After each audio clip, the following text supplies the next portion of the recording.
Amém. Pai, nós queremos agradecer ao Senhor pela vida dessas mães que compõem a tua igreja, que compõem, Deus, o teu reino. Pedimos a ti, ó Pai, sabedoria, Deus, da parte do céu, para que essas mães continuem, ó Pai, instruindo os seus filhos no verdadeiro caminho do Senhor. Pai, em nome de Jesus, nós te agradecemos e pedimos a Ti que seja com cada uma delas. Agradecemos a Ti, ó Pai, por ter essas mulheres de valor do nosso lado. Obrigado, Senhor. Te agradecemos também pelo tempo que as mães, Deus, que partiram dessa terra, os filhos, ó Pai, que são órfãos de mãe. Nós agradecemos a Ti, ó Pai, pelo tempo que o Senhor proporcionou isso em nossas vidas.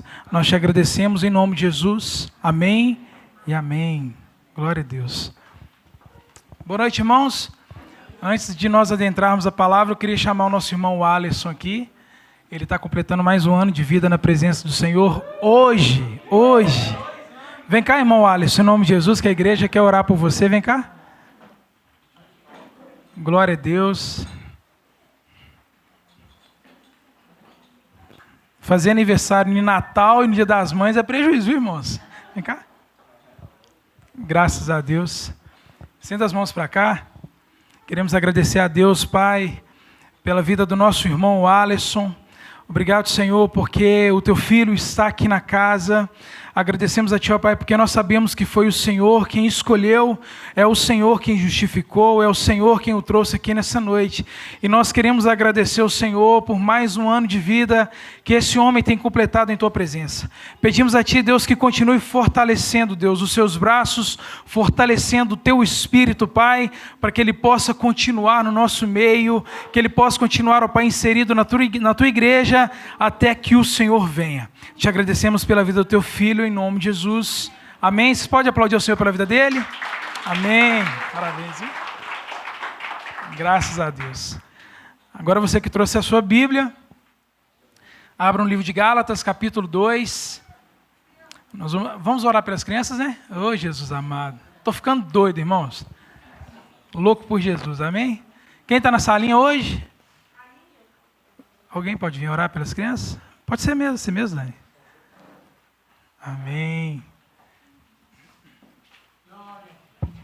Glória a Deus. Estender as mãos, irmãos.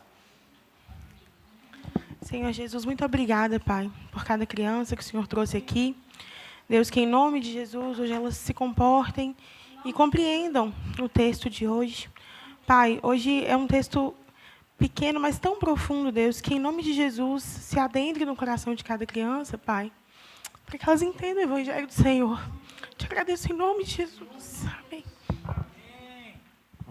Amém, graças a Deus. Se comportem, viu? Ouviram a oração da Dani, né?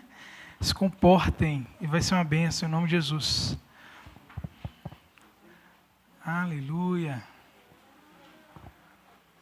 As crianças saíram, tem cadeira vazia, viu, gente?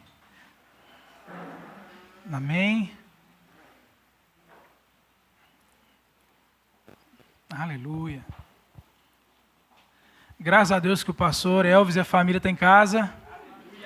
Faz falta ou não faz, irmãos? Meu Deus do céu. Que bom que deu tudo certo, que bom que vocês estão aqui. Gálatas 2, 19 a 21. Obrigado, Liz. Você que trouxe sua Bíblia, abra. E você que encontrou, fica de pé para a leitura da palavra.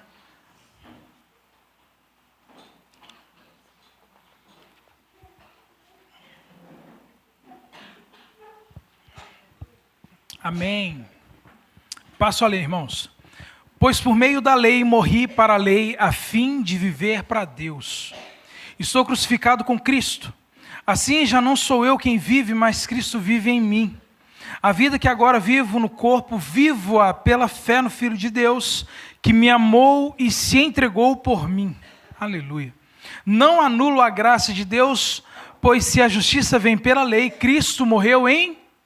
Repete comigo o finalzinho. Não anulo a graça de Deus, pois se a justiça vem da lei, Cristo morreu em vão. Podeis sentar em seus lugares.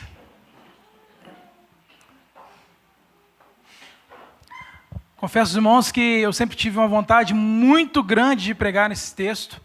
Não é um texto muito fácil, não é, mas que o Senhor me capacite para fazê-los entender da mesma forma que eu entendi. Eu fiquei muito feliz com esse texto.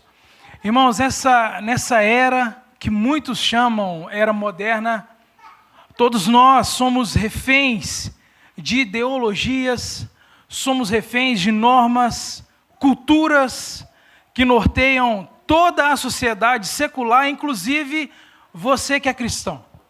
Você é regido por várias normas. Eu trouxe aqui alguns exemplos de normas. Dentro desses meios existem as normas verbais. Hoje você não pode falar aquilo que você pensa, certo? Você não pode.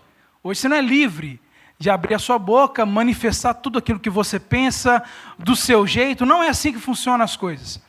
Se nós formos brincar uns com os outros, ou na escola, ou em qualquer lugar, da forma que nós brincávamos quando eu era jovem, é crime. Verdade? Amém?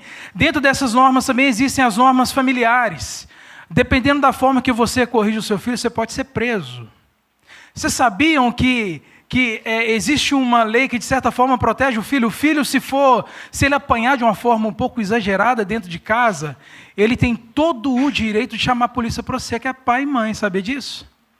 Vocês sabiam disso, irmãos? Na década de 80 existia a palmatória. Quem era dessa época? Graças a Deus que eu nasci em 84.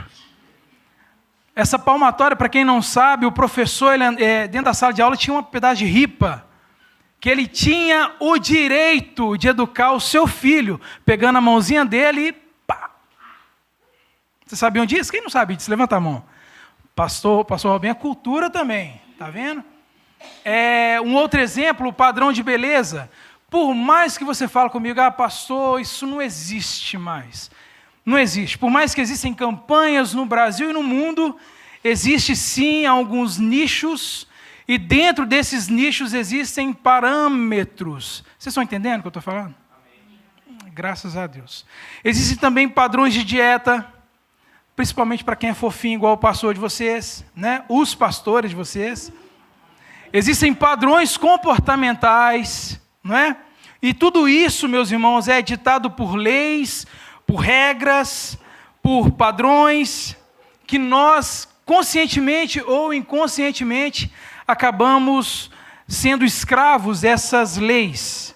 E como eu já havia dito, a nossa vida cristã também é, de certa forma, influenciada por essas regras, muitas das vezes mundanas. Porém, meus irmãos, isso não é novo, isso não é de agora, isso é desde que a igreja, desde que Cristo pisou nessa terra, já existem essas regras. Porém, na verdade, isso sempre foi assim na história da igreja. A nossa constante luta, a nossa grande dificuldade em saber o que é certo, ou achar que nós estamos fazendo certo, aquilo que Deus olha e, na maioria das vezes, não é correto aos olhos de Deus. Vocês sabiam que, na maioria das vezes, você acredita estar fazendo algo certo, mas que Deus olha e fala assim, isso aí está errado? Principalmente a motivação, irmãos. Principalmente a motivação. Tem como você estar fazendo algo para o Senhor, algo lindo, maravilhoso dentro da sua cabeça, mas no final você está fazendo com a motivação errada. Às vezes você quer ganhar o mundo e Deus está querendo ganhar você. Às vezes você vai tentar ganhar o mundo inteiro para Deus e vai perder o seu filho, a sua família toda. Amém, irmãos? Graças a Deus, acho que está acabando. Amém, amém, amém, amém. Aleluia. Então, a igreja acaba sendo refém de regimentos, de leis mundanas, que com o passar do tempo acabam se tornando leis. E muitos acabam aceitando e acatando essas leis. O contexto é justamente esse que o apóstolo Paulo enfrenta ao corrigir os irmãos da Galácia. É justamente isso, irmãos. A Galácia não é uma cidade, é uma região, hoje na região da Turquia, na Ásia Menor.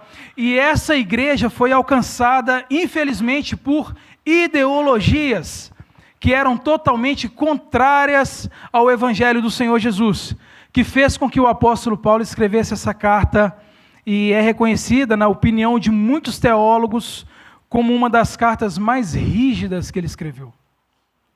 Quando lemos as cartas de Paulo, quando você vai ler essas cartas, você vai entender que Paulo ele inicia essas cartas saudando as igrejas, exortando, falando, trazendo até mesmo um elogio, mas nessa carta, especificamente nessa carta, a gente vê Paulo saudando essa igreja, e logo no versículo 6 e 7, ele já começa a repreender essa igreja, a repreender esse povo. Eu gostaria que vocês lessem comigo. Gálatas, capítulo 1, versículos 6 e 7, por favor.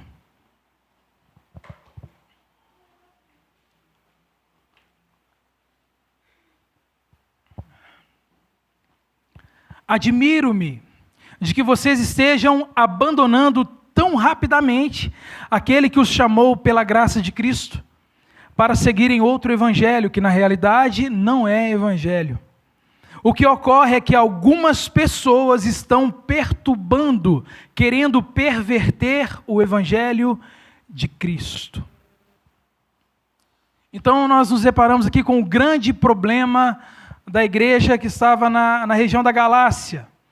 O grande problema dessa igreja era que alguns irmãos estavam no meio, estavam lá apenas para desvirtuar o evangelho. Irmãos, o evangelho não é aquilo que eu e você entendemos como evangelho. O evangelho, ele já é determinado como uma boa nova. Para aquele que é cristão, é uma boa notícia, algo que você não pode recusar. Principalmente para quem é cristão. O mundo pode ser que recuse, mas para o cristão é irrecusável. Às vezes, como na maioria das vezes, essa boa nova, ela vai te confrontar. Como eu disse, para o cristão não existe a opção de recusar. Era justamente isso que estava acontecendo naquela igreja. Esses irmãos são chamados um pouco mais à frente por Paulo de falsos irmãos. Esses falsos irmãos dentro da igreja estavam impondo regras, procedências, doutrinas, usos e costumes. Pensa comigo, irmãos, a igreja é estabelecida na região da Galácia, o evangelho do Senhor Jesus, ele é disseminado naquela igreja, as pessoas compreendem a graça, mas no espaço de pouco tempo, eles começam a olhar para a lei. Eles deixaram de lado a graça e olharam para aquilo que na maioria das vezes só manifestava o quão impuro eles eram. É essa a finalidade da lei, manifestar o quão indisciplinado, o quão sujo nós somos. Amém? Graças a Deus. A primeira, aliás, e quais eram essas regras que estavam sendo disseminadas no meio da igreja? A primeira, olha essa regra, irmãos. Para você ser um crente genuíno, você precisa ser primeiro um judeu genuíno. Mas para você entender isso aqui, a igreja na Galácia era uma igreja robusta, continha muitos membros, e no meio daqueles membros existiam os gentios, porém naquele meio também havia alguns judeus que se converteram ao cristianismo. Aí o que acontece? Esses judeus que se converteram ao cristianismo, eles estavam olhando para esses gentios e dizendo assim, olha, para você ser um cristão genuíno, você precisa parar de comer carne de porco. Para você ser um cristão genuíno, você, mulher, tem que usar o seu véu. Para você ser um cristão genuíno, você precisa circuncidar. Ou seja, eles estavam reavivando aquela lei que foi derrubada lá atrás, no concílio de Jerusalém. Eu até anotei aqui que esse concílio foi o primeiro concílio 25 anos depois da morte e crucificação de Jesus. A igreja reúne e debatem essas questões da lei. Olha, nós não precisamos mais olhar para a lei, precisamos agora olhar para Cristo. Vocês estão entendendo, irmãos? E o grande dilema era esse: para eu ser um cristão, eu tenho que ser primeiro um judeu? Ou posso ser um cristão sem passar pelo judaísmo? E essa dúvida, como eu disse, havia sido discutida no Concílio de Jerusalém, em Atos 15 está lá. E os judeus nascidos do berço, que congregavam nessa igreja, estavam exigindo dos gentios a se submeterem à lei de Moisés como parte de um novo viver em Cristo. E em resposta a tudo isso que eu falei para vocês, Paulo escreve essa carta dizendo, olha, esses irmãos que estão aí no meio de vocês, espalhando essas falácias, não os ouçam. Era isso que Paulo estava falando. Ele estava dizendo que esses irmãos estão apenas querendo roubar de vocês a verdadeira liberdade que nós temos em Cristo Jesus. Não é à toa que Gálatas é reconhecida como uma carta da liberdade. Amém, irmãos? Amém. Gálatas capítulo 5, Paulo diz que foi para a liberdade que Cristo nos libertou. E eu queria dizer algo para vocês, gostaria que vocês pensassem. E como somos livres, se ainda existem resquícios de algo que nos tornava escravos? Como você é livre, sendo que você não consegue viver para Cristo? Como nós somos livres, sendo que nós não vivemos para Cristo?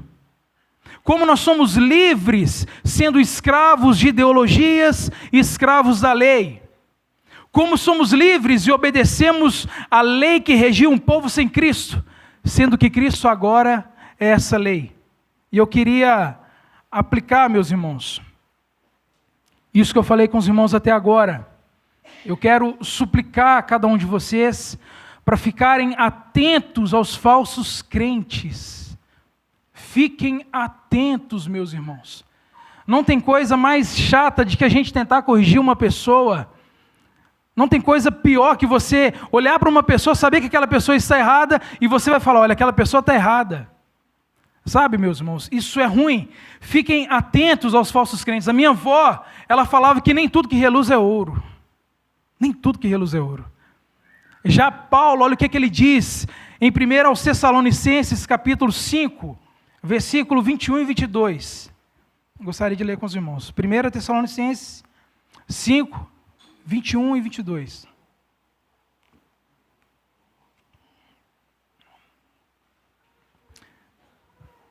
Mas ponham à prova todas as coisas, e retenham o que é bom. Afastem-se de todo tipo de mal. Meus irmãos, ponham à prova todas as coisas. Como colocar à prova todas as coisas? Citei 2 exemplos aqui. Vamos imaginar que você está passando por uma determinada situação, que você não sabe se aquilo é de Deus ou se não é de Deus. A prova que você vai tirar disso é o tanto que isso tem te aproximado de Deus. Se você está num trabalho que tem te afastar de Deus, irmãos, não estou me colocando no lugar de perfeito ou de juiz sobre a sua vida, mas eu estou colocando a palavra diante de você. Se você está no seu trabalho, o seu trabalho está tirando da presença do Senhor, não é de Deus. Paulo pede para nós colocarmos e fizermos prova de todas as coisas. No caso de você estar tentando ganhar uma pessoa para o Senhor, como que você vai tirar a prova disso? É o tanto que a pessoa corresponde. Porque nós somos chamados para espalhar a semente. E, na verdade, irmãos, o convite a uma pessoa que não é crente é como uma semente lançada. Você lançou, vaza. Vaza. Porque é mais fácil quem está lá embaixo puxar quem está em cima, meus irmãos. Você não foi chamado para gerar uma planta, uma semente que você lançou. Nós não fomos chamados para ir lá e plantar e ficar, não, isso aí é papel de Deus.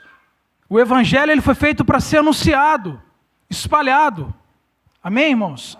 Toma cuidado com a pessoa que você tem anunciado o evangelho para essa pessoa. Tome muito cuidado. Amém, irmãos? Como pais também nós temos os melhores conselhos para os nossos filhos. Que pai que vai dar um conselho mau para o filho, né? Mas quanto a nós que somos pais, vocês que são mães, nós não temos esse mesmo filtro. Eu acho que a gente confunde demais a nossa idade. Eu já sou de maior, então eu sei os meus limites, né? Então nós conversamos com todo tipo de pessoa. Nós, na maioria das vezes, sabemos todos os assuntos que permeiam o mundo secular. Nós sabemos quem está em primeiro lugar no sertanejo, nós sabemos os BOs que deu nesses programas aí, a gente sabe de tudo. Eu não estou falando que é errado você estar por dentro dos assuntos seculares, não é isso que eu estou falando.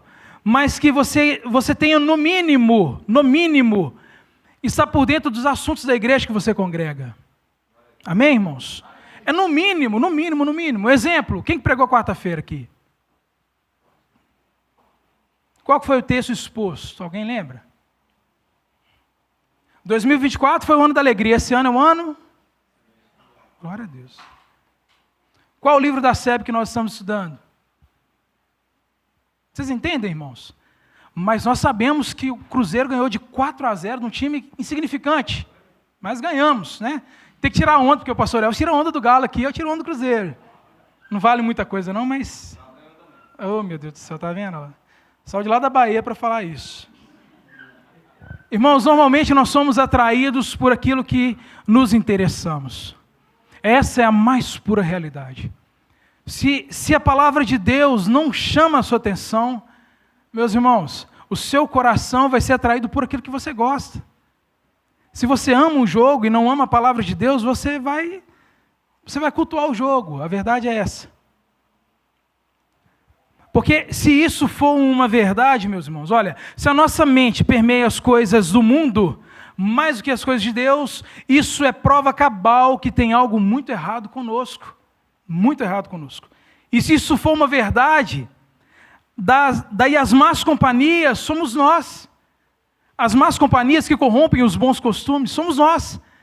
Somos nós que temos corrompido as pessoas, somos nós que temos impedido as pessoas de conhecerem o verdadeiro evangelho.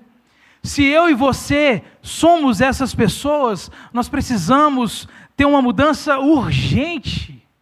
Urgente, meus irmãos. Porque na maioria das vezes nós nos sabotamos. Nós conseguimos olhar para o defeito da pessoa, olhar o quão defeituoso aquela pessoa é, mas conosco a gente sabota, a gente é sempre bom. Numa entrevista de emprego, quando pede as qualidades, você tem várias. E os defeitos? Gente, eu tenho uma dificuldade de falar dos meus defeitos. Será que só eu que sou assim, irmãos? Para nós está tudo bem. Agora, quando nós olhamos para o irmão, aquele irmão precisa melhorar tanto. Se aquele irmão fizesse isso, nós sabemos de tudo, a gente tem tudo na nossa mente para fazer com que aquela pessoa seja um cristão genuíno, valoroso. Mas quando nós olhamos para nós, a gente não consegue ver esses defeitos. O quanto que nós precisamos melhorar. E se você e eu somos essa pessoa, nós precisamos dessa mudança em 2 passos. Primeiro, reconhecer essa falha absurda. E segundo, nós precisamos nos arrepender. E o arrependimento vem acompanhado de mudança. Amém? Voltando ao texto. Para você ser um cristão genuíno, você não pode comer carne de porco. Coisas essas que lá no Concílio de Jerusalém já havia sido resolvido. Agora os falsos irmãos trazem isso para a igreja novamente. Por que os bereanos não estão dentro dessa igreja, irmãos? Está vendo, irmãos? Se hoje existem tantas heresias, se hoje existem tantas seitas, se hoje existem tantas igrejas com rudimentos humanos, é porque alguém se afastou da verdade. E eu estou aqui para convocar cada um de vocês para ter impulso firme. Não vamos deixar a heresia entrar nessa igreja, meus irmãos. Em nome de Jesus, vamos guardar aquilo que o Senhor estabeleceu. Em nome de Jesus, não vamos permitir que isso aconteça. Amém, irmãos? Graças a Deus. E como saber se temos vivido o verdadeiro evangelho do Senhor? Eu gostaria que você ficasse bem atento. Antes de adentrarmos nos pontos centrais do evangelho, eu quero dizer para todos que o evangelho não é uma ideologia. Preste atenção. Evangelho é a proclamação da graça de Deus revelada em Jesus Cristo, que transforma e restaura a criação conforme a palavra de Deus. Evangelho, então, não é uma ideia do homem, é uma ideia do próprio Deus. Amém, irmãos? Então, Paulo cita 3 pontos indispensáveis e essenciais em que o evangelho do Senhor Jesus aponta. O primeiro ponto, a cruz, no versículo 19 de Gálatas 2. Gostaria de ler com os irmãos. Versículo 19. Pois por meio da lei, morri para a lei, a fim de viver para Deus. Estou crucificado com Cristo. Abra sua Bíblia em Filipenses, capítulo 3. Enquanto você abre, Paulo diz que nada do que ele tinha ou possuía ou sabia servia de base para se orgulhar. Filipenses 3, do versículo 4 a 8.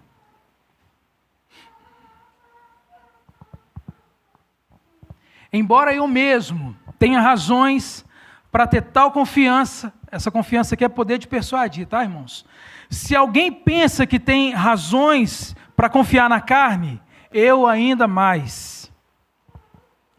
Ele começa a dar o seu currículo. Circuncidado no 8º dia de vida, pertencente ao povo de Israel, a tribo de Benjamim, hebreu dos hebreus, quanto à lei, fariseu, quanto ao zelo, perseguidor da igreja, quanto à justiça que há na lei, irrepreensível.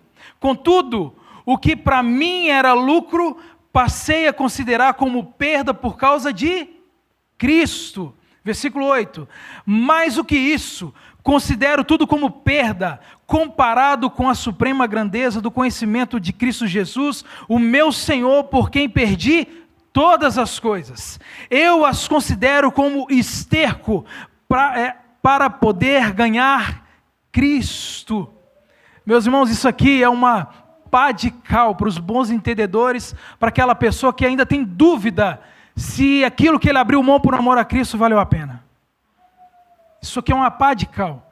Se por acaso você tinha alguma dúvida no seu coração, mas será que eu fiz certo? Será que eu estou fazendo certo, Deus? Vim nessa igreja aqui para adorar o Senhor, e eu nunca ouço uma palavra de júbilo, eu sou louco para levantar da minha cadeira e dar glória a Deus. Tudo que Paulo ele tinha para se orgulhar, ele considerava como perda, considerava como esterco, irmãos. Eu quero ler o versículo 8 novamente. Mais do que isso, considero tudo como perda, comparado com a suprema grandeza do conhecimento de Cristo Jesus, o meu Senhor, por quem perdi todas as coisas. Eu as considero como esterco para poder ganhar Cristo. Nós não estamos falando de uma pessoa qualquer. Estamos falando do apóstolo Paulo. Estamos falando de um homem que se considerava, não, que era um hebreu dos hebreus, um cara que pertencia à tribo de Benjamim. Gente, a tribo de Benjamim era uma tribo que tinha 2 vizinhos não tão importantes, a tribo de Judá e a tribo de Efraim. Cara, pensa num povo guerreiro. Olha que incrível que eu notei. Os benjamitas eram conhecidos como guerreiros destros. Ou seja, aqueles guerreiros que iam com um determinado número e voltavam com o mesmo número que saiu. Era raro um benjamita ele ser morto em campo de batalha. Estamos falando desse tipo de cara. Amém? Amém. Graças a Deus. Eles eram honrados, e dessa tribo nasce o primeiro rei de Israel, que é Saul. Amém, irmãos? Então, essas são as referências de Paulo. Ele considera tudo isso como perda por amor a Cristo. Então Paulo ele tem um encontro com o Senhor Jesus no caminho de Damasco, e ele morre para tudo isso. Paulo morre para tudo aquilo que lhe dava orgulho. Paulo morre para tudo aquilo que estava entre ele e Cristo. E a pergunta para mim e para você hoje é: para o que nós devemos morrer hoje? Para o que você deve morrer hoje? O que está entre você e Cristo? Eu não posso falar, mas eu sei. Eu sei o que está entre mim e Cristo, eu sei. Eu quero fazer você pensar. Seja honesto com você mesmo. O que tem impedido você de se aproximar a Jesus? O que tem impedido você de ser um cristão verdadeiro? Vai pensando aí, meus irmãos. O que tem impedido você de ler a sua Bíblia? O que tem te impedido de orar? Acredito que todo cristão sabe o ralo da sua vida. Eu sei os meus. Se você tem dificuldade de responder essa pergunta, eu vou te ajudar. O problema, eu vou até voltar aqui para mim não perder. O problema que está entre mim e Cristo sou eu mesmo. Sou eu, meus irmãos.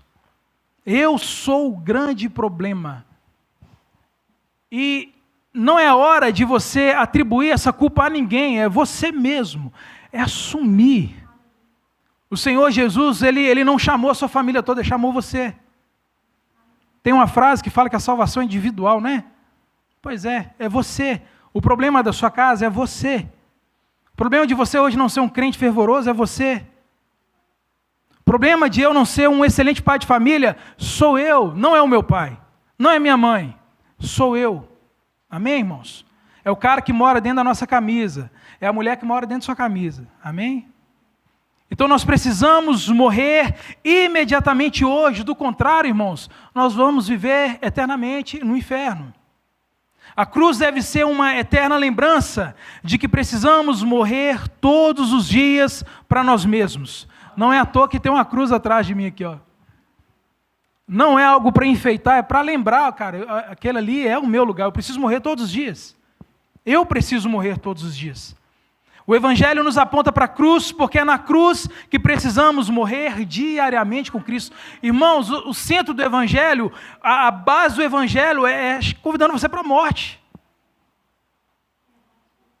A base do Evangelho é morte, é renúncia.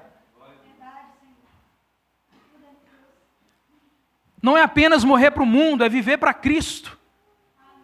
Tem gente que morreu para o mundo e morreu para Cristo também. Né, pastor? Tem gente que morreu para o mundo e morreu para Cristo também. Tem gente que saiu do mundo e hoje é igualzinho um poste, sabe, irmãos? Parado, plantado. Uma preguiça apocalíptica. Entrou com malicuia, mudou para dentro dele, enfiou para dentro dele e está lá. Sabe, irmãos? Nós não fomos chamados para ser inertes, não. A Bíblia considera a inércia como pecado.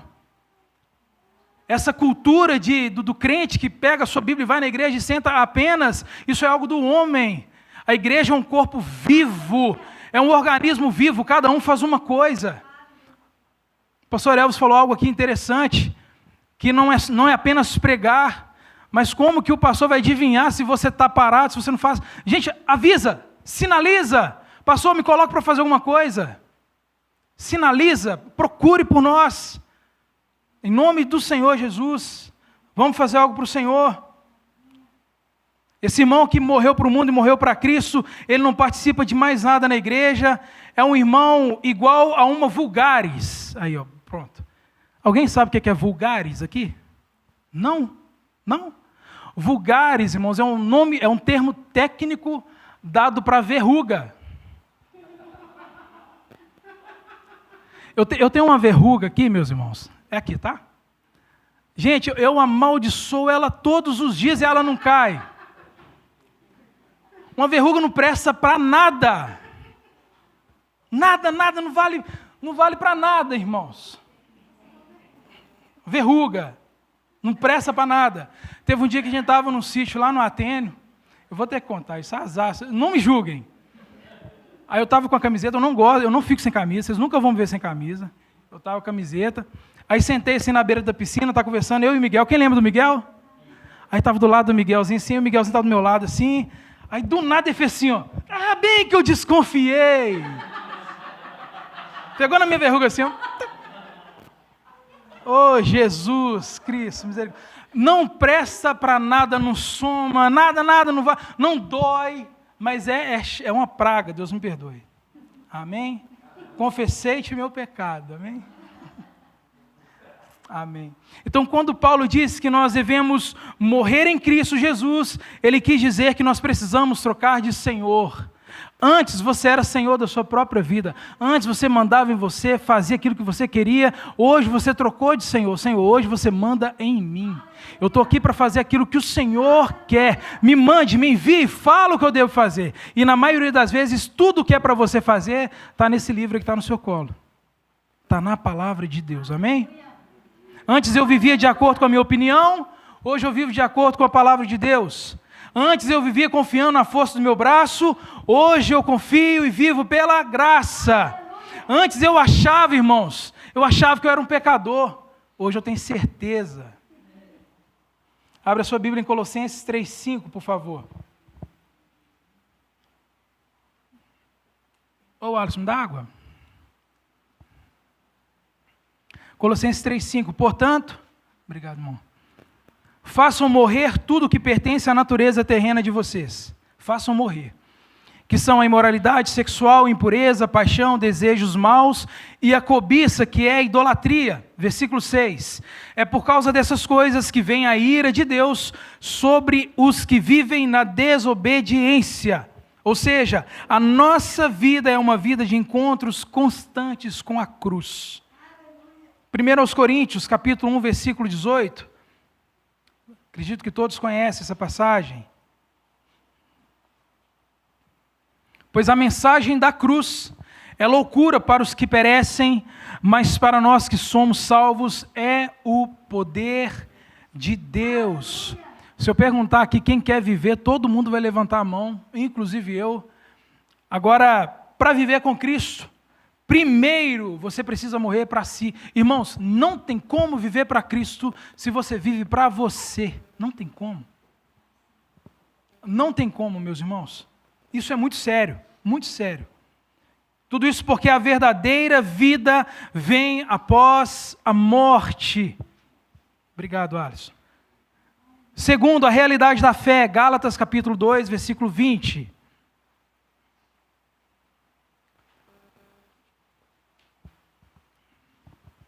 Assim, já não sou eu quem vive, mas Cristo vive em mim. A vida que agora vivo no corpo, vivo-a pela fé no Filho de Deus, que me amou e se entregou por mim. Irmãos, uma vez que você foi crucificado com Cristo, uma vez que você abriu mão da sua vida, você não tem mais condição de viver para si mesmo, porque nós vivemos agora para Cristo. O sentido desse texto no original é: Cristo vive por meio de mim. Será que Cristo realmente ele tem vivido por meio da minha vida, irmãos? Será que eu tenho manifestado nessa igreja a presença de Deus? Ou eu tenho manifestado a minha presença? Se os irmãos realmente entenderem isso, irmãos, é uma vitória para nós. É uma vitória para nós. Porque muitos interpretam que, olha, agora, depois que você aceita Cristo, depois que você morre para o mundo, agora você não pensa, você não fala, a sua inteligência agora não vale de nada, e não é isso que Paulo está falando. Não é isso que Paulo está ensinando aos Gálatas. Paulo está ensinando que agora que você foi crucificado com Cristo, tudo agora tem que ser para a glória dele. A sua inteligência agora é para a glória dele. Se você é um excelente empresário lá fora, é para a glória dele agora. Vocês estão entendendo, irmãos? Ele não está falando agora, vou fazer uma lavagem cerebral em você. Não, não é isso. Agora a sua vida precisa glorificar a Deus.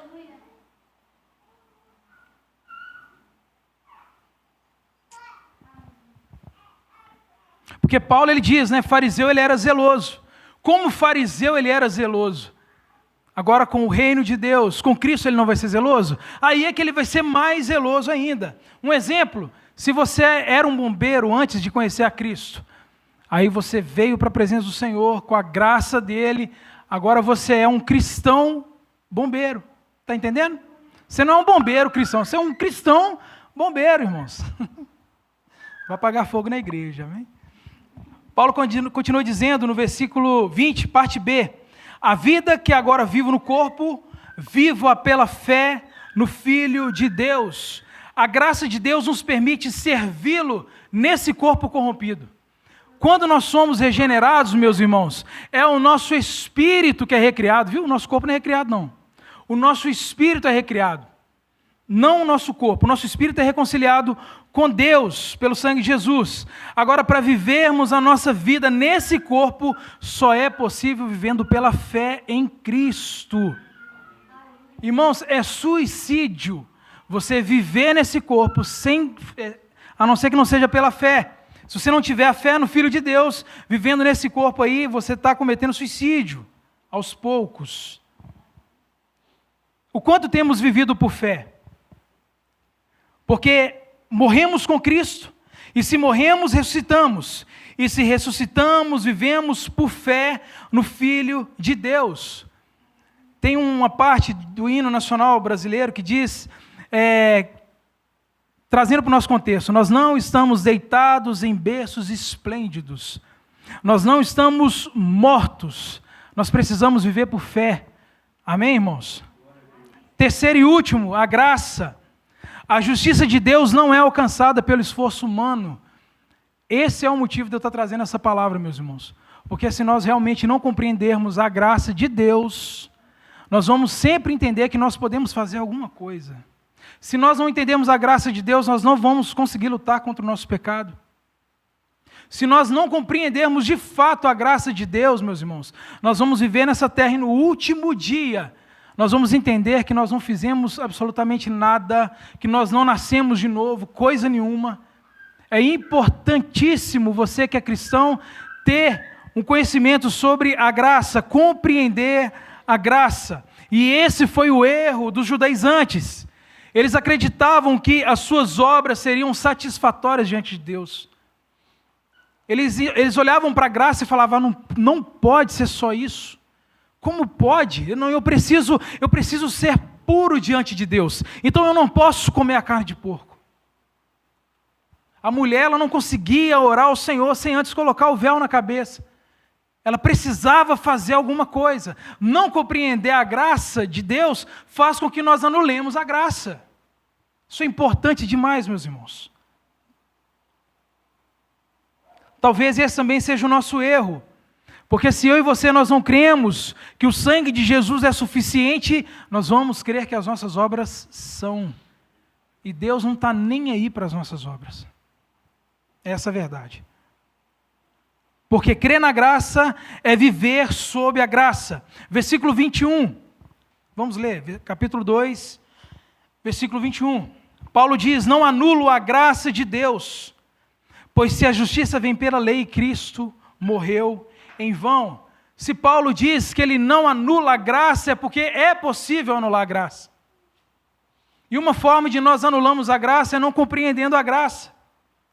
Nós anulamos a graça de Deus quando nós buscamos os nossos próprios meios de adoração. Nós anulamos a graça de Deus quando nós colocamos o homem no lugar de Deus. Todo sermão que exalta o homem, todo sermão que coloca o homem em evidência é uma mentira, meus irmãos. É uma forma de nós anularmos a graça. Nós anulamos a graça de Deus quando queremos dar uma forcinha com as nossas obras. Eu não concordo, eu falhei, está certo, eu falhei, mas os irmãos estão ali, eu não vou tomar Santa Ceia porque eu preciso fazer alguma coisa, eu preciso me preparar. Lógico, a santificação é papel do cristão, mas nada do que você faça vai fazer com que você seja salvo, porque a salvação é Cristo, meus irmãos. Aqueles falsos irmãos estavam anulando a graça de Deus naquela igreja. E Paulo diz que se a lei torna um homem justo, então Cristo morreu em vão. Se você crê na força do seu braço, Cristo morreu em vão para você. Você anula a graça. Amém, irmãos? Amém. Graças a Deus. Que possamos realmente compreender esses 3 pontos centrais do Evangelho. O verdadeiro sentido da cruz, que nós precisamos morrer todos os dias para nós mesmos. O verdadeiro sentido da fé e o verdadeiro sentido da graça. Eu quero concluir, pedir para vocês ficarem de pé em nome de Jesus. Irmãos, que a nossa direção seja Cristo. O diabo ele tem se levantado assim ferozmente, irmãos. E não é sensacionalismo. Graças a Deus que a Eloá conseguiu uma transferência para Belo Horizonte. O rapaz que ia participar conosco aqui da conferência passou o maior aperto. Graças a Deus que aparentemente a menina dele está bem. Ela precisou ser entubada. Uma criança de 3 meses, irmãos. E eu não creio que o Senhor tem feito isso, sabe? Porque estava tudo mil maravilhas e de repente o diabo se levanta e a gente tem testemunhado todas essas coisas. Mas que Cristo seja de fato, meus irmãos, a direção da sua vida, que você venha realmente assim mergulhar na palavra de Deus, crie o hábito. Você não vai acordar amanhã de manhã com aquela vontade tremenda de ler os evangelhos. Não. Isso é algo que você precisa lutar contra você mesmo. Como eu disse, o espírito foi recriado. E há uma luta, há uma batalha entre a carne e o espírito. Eles se gladiam 24 horas por dia. E você precisa alimentar o seu espírito. Você precisa pegar a sua Bíblia, ler a sua Bíblia. Você precisa fazer isso em nome de Jesus. Em nome do Senhor Jesus, faça isso, irmãos, tá? Que possamos dar ouvidos somente à palavra de Deus e que a graça de Cristo seja sobre cada um de nós para a honra, louvor e glória do Senhor. Amém? Agradecemos em nome de Jesus. Curva sua cabeça, feche seus olhos. Aleluia. Vamos orar, igreja, para a gente poder ir para a nossa casa, viver uma semana na presença do Senhor, viver uma semana sobre a graça dEle, viver uma semana debaixo dos teus cuidados, experimentar dessa graça salvadora, como diz a palavra, mas não só uma graça salvadora, mas uma graça que nos ajuda, uma graça que nos capacita, uma graça que nos ajuda a caminhar em dias de luta, em dias de dificuldade, em momentos onde estamos cansados, quase desistindo, perdendo a paciência, em momentos onde estamos, Senhor, no fundo do poço, Pai. A Tua graça nos alcança lá, Deus. A Bíblia diz que Tu és o Deus dos vales, o Deus da montanha, um Deus que a graça do Senhor, um Deus que derrama graça sobre a Tua igreja, sobre o Teu povo, uma graça que alcança todos. Pai, em nome de Jesus, vem com a Tua graça sobre nossa vida hoje, Pai. Assim diz a Tua palavra, que a Tua graça nos basta. Nós não precisamos de mais nada, Senhor. Não precisamos de dinheiro. Não precisamos, Senhor, do ar que respiramos. Não precisamos, Senhor, de nada material, de nada, precisamos da graça do Senhor. Essa graça que nos alcança, nos salva, nos transforma. Essa graça que nos justifica. Essa graça, Senhor, que nos põe de joelhos. Essa graça, Senhor, que nos faz abrir o Teu livro, Senhor. E muitas das vezes ter um encontro com o Senhor espetacular. Uma graça, Senhor, que faz, Deus, através de uma simples leitura de uma manhã, poder sentir a Tua presença, poder sentir que não estamos sozinhos, que o Senhor tem caminhado conosco, o Senhor tem guardado a nossa vida, o Senhor tem cuidado da nossa família. São lutas e dificuldades, sim, mas o Senhor tem estado conosco. O Senhor é um Deus que caminha conosco em meio ao deserto. O Senhor é um Deus que está conosco em fornalhas. O Senhor é um Deus que está conosco na cova dos leões. O Senhor é um Deus que está conosco em todos os tempos. Quando tudo, Senhor, parece que não há mais solução, quando o recurso dessa terra se esgota, quando os nossos sentimentos se esgotam, quando a nossa capacidade emocional se esgota, o Senhor vem, Pai. O Teu Espírito Santo vem, nos renova, nos conduz. Mais uma vez, e mais uma vez o Senhor faz isso conosco hoje. Mais um domingo onde viemos para a Tua casa, Senhor, ter comunhão com os Teus filhos, com os nossos irmãos, e ter comunhão com o Senhor e poder aprender com o Senhor da Tua palavra. São dias como esse que o Senhor toca o nosso coração. São dias como esse que o Senhor se mostra um Deus bondoso, zeloso e justo e fiel. Te agradecemos, Deus, por esse culto. Te agradecemos por esse momento. Te agradecemos por essa oportunidade, Pai. Pela força que o Senhor nos deu de estar aqui. Pela força, o Senhor nos arrastou hoje até esse lugar, Pai. Muitos de nós não queríamos estar aqui hoje. Pensamos o dia inteiro se vinha ou se não vinha. Mas o Senhor, de uma forma graciosa, de uma forma de amor, nos trouxe aqui hoje. Cuida do Seu povo, Deus. Cuida da Tua igreja. Cuida da filha do Marcos, Senhor. Cuida do Seu Raimundo. Cuida de todos aqueles, Senhor, que estão enfermos. Cuida, Senhor, daqueles da igreja que estão desanimando. Cuida daqueles, Senhor, que estão esfriando, Pai. Cuida daqueles, Senhor, que têm desistido, que está cada vez mais seduzidos pelo mundo. Senhor, o inimigo, Senhor, com seus ardis, com seus dardos inflamados, tem, Senhor, convencido jovens, homens e mulheres, que a Tua igreja não é um lugar para se estar, não era um lugar seguro, não é um lugar de paz. Mas, Senhor, tenha misericórdia do Teu povo, tenha misericórdia dos Seus filhos, tenha misericórdia dos nossos irmãos, Pai. Guarda o Teu povo, nos dê uma semana, Deus, debaixo da Tua presença, nos dê uma semana, Deus, de vitória, uma semana, Deus, na Tua presença, onde podemos, Senhor, sentir a Tua presença e ter comunhão e intimidade com o Senhor. É isso que a tua igreja precisa, Pai. Ter intimidade com o Senhor, chorar diante do Senhor, ajoelhar e clamar diante do Senhor, confessar os pecados para o Senhor, meu Pai. Não esconder os pecados, mas saber que tem um Deus no céu que é justo, mas um Deus que ama. Um Deus que mesmo quando vem com justiça, com sua mão poderosa com justiça, ainda assim é a forma de amor. Que nós viemos viver esse amor de Deus, ter intimidade com o Espírito Santo, com o Filho e com o Pai. Te agradecemos, Deus, por esse culto. Te agradecemos, Pai, em nome de Jesus. Amém, amém e amém. Deus abençoe a vida de cada um e até o próximo culto em nome de Jesus. Glória a Deus.